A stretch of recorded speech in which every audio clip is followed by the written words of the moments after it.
The purpose of this record is to show you how to use your imagination to achieve your every desire.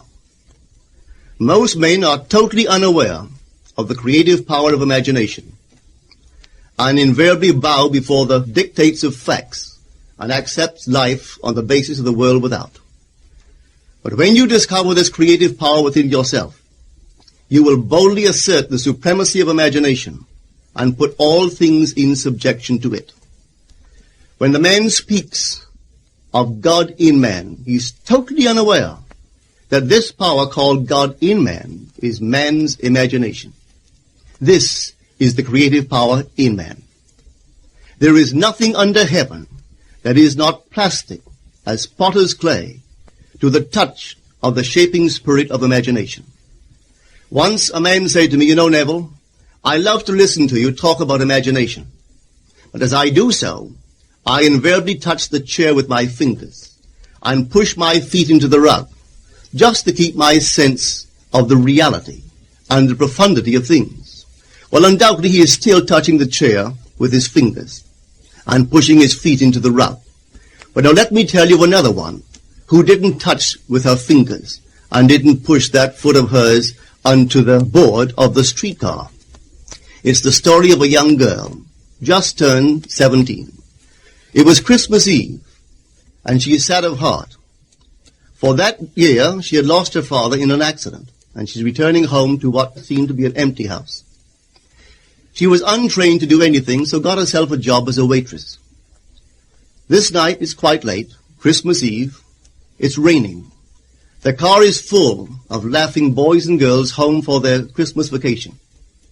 And she couldn't conceal the tears. Luckily for her, as I said, it was raining. So she stuck her face into the heavens to mingle her tears with rain. And then holding the rail of the streetcar, this is what she did. She said, "This is not rain, but this is spray from the ocean. And this is not the salt of tears that I taste, but this is the salt of the sea in the wind. And this is not San Diego. This is a ship, and I'm coming into the Bay of Samoa." And there she felt the reality of all that she had imagined.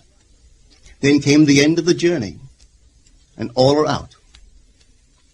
10 days later, this girl received a letter from a firm in Chicago saying that her aunt, several years before, when she sailed for Europe, deposited with them $3,000 with instructions that if she did not return to America, this money should be paid to her niece.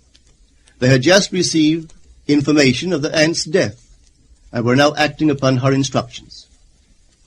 1 month later, this girl sailed for Samoa. As she came into the bay, it was late that night, and there was salt of the sea in the wind. It wasn't raining, but there was spray in the air, and she actually felt what she felt 1 month before, only this time she had realized her objective. Now this whole record is technique. I want to show you today how to put your wonderful imagination right into the feeling of your wish fulfilled, and let it remain there and fall asleep in that state. And I promise you from my own experience, you will realize the state in which you sleep if you could actually feel yourself right into the situation of your fulfilled desire and continue therein until you fall asleep. As you feel yourself right into it, remain in it until you give it all the tones of reality, until you give it all the sensory vividness of reality. As you do it, in that state, quietly fall into sleep. And in a way you will never know, you could never consciously devise the means that will be employed, you will find yourself moving across a series of events leading you towards the objective realization of this state. Now here is a practical technique. The first thing you do, you must know exactly what you want in this world. When you know exactly what you want, make as lifelike a representation as possible of what you would see and what you would touch and what you would do and physically moving in such a state. For example, suppose I wanted a home, but I had no money, but I still know what I want. without taking anything into consideration, I would make as lifelike a representation of the home that I would like, with all the things in it that I would want. And then, this night, as I would go to bed, I would, in a drowsy, sleepy state, the state that borders upon sleep, I would imagine that I am actually in such a house, that were I to step off the bed, I would step upon the floor of that house.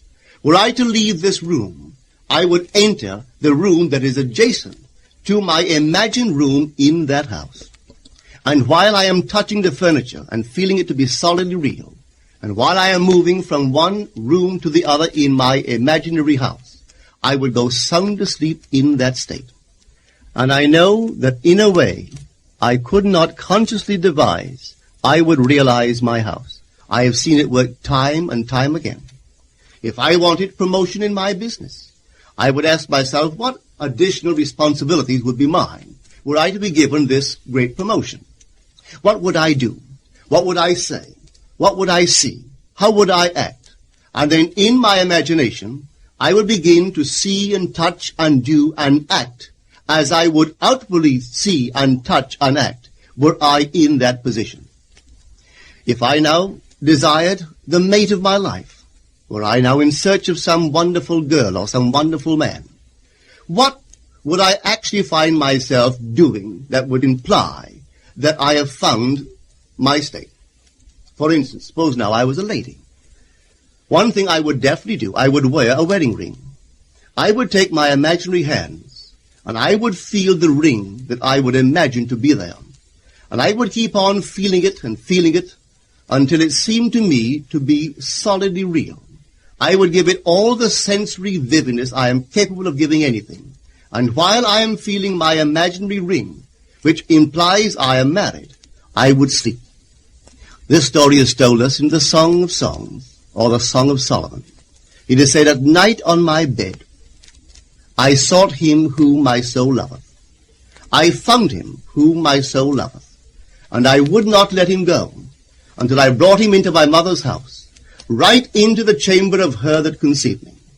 If I would take that beautiful poem and put it into modern English, into practical language, it would be this. While sitting in my chair, I would feel myself right into the situation of my fulfilled desire. And having felt myself into that state, I would not let it go. I would keep that mood alive, and in that mood, I would sleep. That is, taking it right into my mother's chamber, into the chamber of her that conceived me. You know, people are totally unaware of this fantastic power of the imagination. But when man begins to discover this power within him, he never plays the part that he formerly played. He doesn't turn back and become just the reflector of life. From here on in, he is the affecter of life. The secret of it is to center your imagination in the feeling of the wish fulfilled and remain therein. For in our capacity to live in the feeling of the wish fulfilled lies our capacity to live the more abundant life. Most of us are afraid to imagine ourselves as important and noble individuals, secure in our contribution to the world, just because at the very moment that we start our assumption, reason and our senses deny the truth of our assumption. We seem to be in the grip of an unconscious urge, which makes us cling desperately to the world of familiar things and resist all that threatens to tear us away from our familiar and seemingly safe moorings. But I appeal to you to try it. If you try it, you will discover this great wisdom of the ancients, for they told it to us in their own strange, wonderful, symbolical form. But unfortunately, you and I misinterpreted their stories and took it for history when they intended it as instruction to simply achieve our every objective. You see, imagination puts us inwardly in touch with a world of states. These states are existent. They are present now. But they are mere possibilities while we think of them. But they become overpoweringly real when we think from them and dwell in them. You know, there's a wide difference between thinking of what you want in this world and thinking from what you want. Let me tell you, when I first heard of the strange and wonderful power of the imagination, it was in 1933 in New York City. An old friend of mine taught it to me. He turned to the 14th of John, and this is what he read. In my Father's house are many mansions. If it were not so, I would have told you. I go to prepare a place for you. And if I go and prepare a place for you, I will come again and receive you unto myself, that where I am, there ye may be also. He explained to me that this central character of the Gospels was human imagination. That mansion was not a place in some heavenly house, but simply my desire. If I would make a living representation of the state desired, and then enter that state and abide in that state, I would realize it. At the time, I wanted to make a trip to the island of Barbados in the West Indies, but I had no money. He explained to me that if I would that night, as I slept in New York City, assume that I was sleeping in my earthly father's house in Barbados, and go sound asleep in that state, that I would realize my trip. Well, I took him at his word and tried it. For 1 month, night after night, as I fell asleep, I assumed I was sleeping in my father's home in Barbados. At the end of my month, an invitation from my family came, inviting me to spend the winter in Barbados. I sailed for Barbados the early part of December of that year. From then on, I knew I had found this Savior in myself. The old man told me that it would never fail. Even after it happened, I could hardly believe that it would not have happened anyway. That's how strange this whole thing is. On reflection, it happens so naturally. You begin to feel or to tell yourself, well, it would have happened anyway. And you quickly recover from this wonderful experience of yours. It never failed me if I would give the mood, the imagined mood, sensory vividness. I could tell you unnumbered case histories to show you how it works. But in essence, it's simple. You simply know what you want. When you know what you want, you are thinking of it. That is not enough. You must now begin to think from it. Well, how could I think from it? I am sitting here, and I desire to be elsewhere. How could I, while sitting here physically, put myself in imagination at a point in space removed from this room and make that real to me? Quite easily. My imagination puts me in touch inwardly with that state. I imagine that I am actually where I desire to be. Now, can I tell that I am there? There is only one way to prove that I am there. For what a man sees when he describes his world is as he describes it relative to himself. So what the world looks like depends entirely upon where I stand when I make my observation.